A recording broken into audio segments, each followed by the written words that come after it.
రైతన్నలందరికీ ఏ రాజకీయ అధికారం ఉన్న వాళ్ళు బతికి బట్ట కట్టరు అనే విషయాన్ని మరొక్కసారి మీ అందరికి సౌకర్యంగా విజ్ఞప్తి చేస్తా ఉన్నా. అదే సమయంలో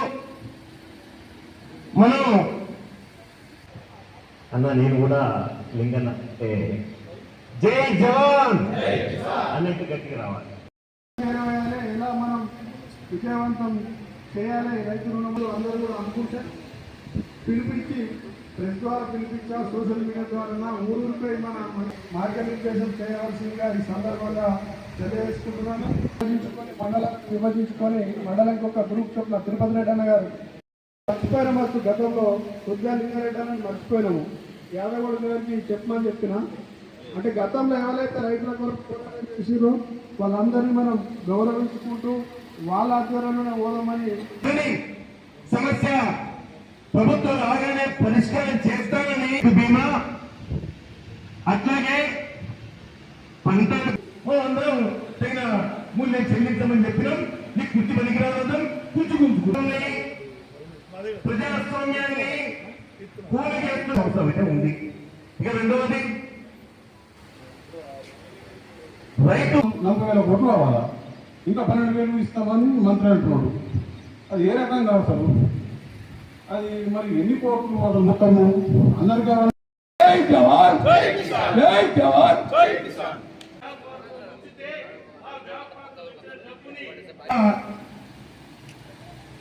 సుమారుగా 3 లక్షల రూపాయల ఈ నేపథ్యంలో గత పార్లమెంటు అసెంబ్లీ ఎన్నికల సందర్భంగా ఈ రోజు అధికారంలో ఉన్న రాష్ట్రంలో అధికారంలో ఉన్న పార్టీ ముఖ్యమంత్రి రేవంత్ రెడ్డి గారు వ్యవసాయ రంగానికి ఏకకాలంలో 2 లక్షల రూపాయల రుణమాఫీ, రెండవది రైతు భరోసా 15,000 రూపాయలు, పంటలకు మద్దతు ధర 500 రూపాయల బోనస్, ధరణి సమస్యలు పరిష్కారం లాంటి సమస్యల్ని హామీ ఇచ్చాడు. 100 రోజుల్లోనే పరిష్కారం చేస్తారని. 8 మాసాలు గడిచి 9వ మాసం వస్తా ఉంది. ఖరీఫ్ సీజన్ పూర్తయింది. ఈ వెలుగులో 2 లక్షల రూపాయల రుణమాఫీ 40% మంది కూడా రాలేదు. తెలంగాణ అంతా ఒకటి, ఆర్మూరు ప్రాంత రెవెన్యూ డివిజన్ ఒకటి. ఎందుకంటే 1,70,000 మామూలు 70,000 1,00,000 రూపాయల రుణాలు ఉన్నాయి. కానీ ఆర్మూరు రెవెన్యూ డివిజన్ లో 2 లక్షల పైన ఉన్న వాళ్ళు 60% ఉన్నారనే విషయాన్ని నేను గుర్తు చేస్తా ఉన్నాను. మరి ఈ ప్రాంతంలో 2 లక్షల రూపాయల రుణమాఫీ కాలేదు చాలా మందికి. అందులో పెట్టిన 32 రకాల కొర్రీల్ని ఈ రోజు చూస్తే 60 మందికి 160 మందికి రుణమాఫీ నోచుకోరని చెప్పేసి గుర్తు చేస్తా ఉన్నాం. అందుకనే ఈ షరతులన్నిటినీ రద్దు చేయాలి, ఏకకాలంలో 2 లక్షల రూపాయల రుణమాఫీ చేయాలి.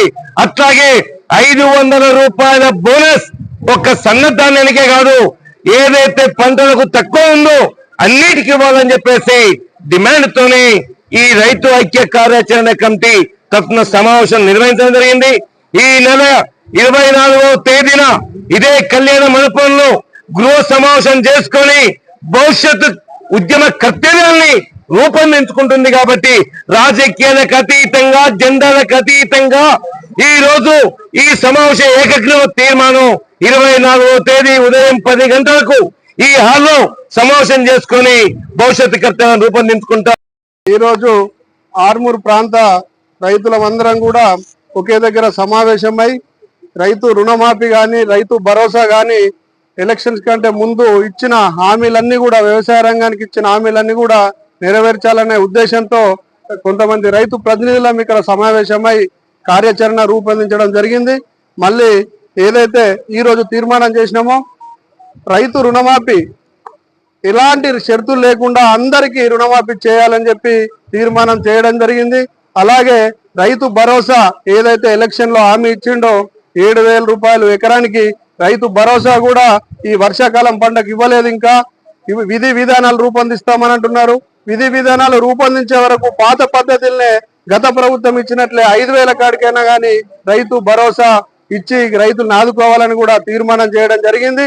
మరి మా భవిష్యత్ కార్యాచరణ వచ్చే 24వ తారీఖు నాడు ఇదే మైత్రి ఫంక్షన్ హాల్లో మరోసారి సమావేశమై తదుపరి కార్యాచరణ రూపొందిస్తామని చెప్పి తీర్మానం చేయడం జరిగింది. కాబట్టి రైతులందరూ కూడా వచ్చే 24వ తారీఖు నాడు ఆర్మూర్లోని మైత్రి ఫంక్షన్ హాల్, మైత్రి గార్డెన్ ఫంక్షన్ హాల్ కు తరలి రావాలని, ఆ రోజు అందరూ కూడా ఈ కార్యాచరణలో పాలు పంచుకోవాలని ఈ రైతు ఐక్య కార్యాచరణ కమిటీ తరఫున పిలుపునివ్వడం జరుగుతుంది.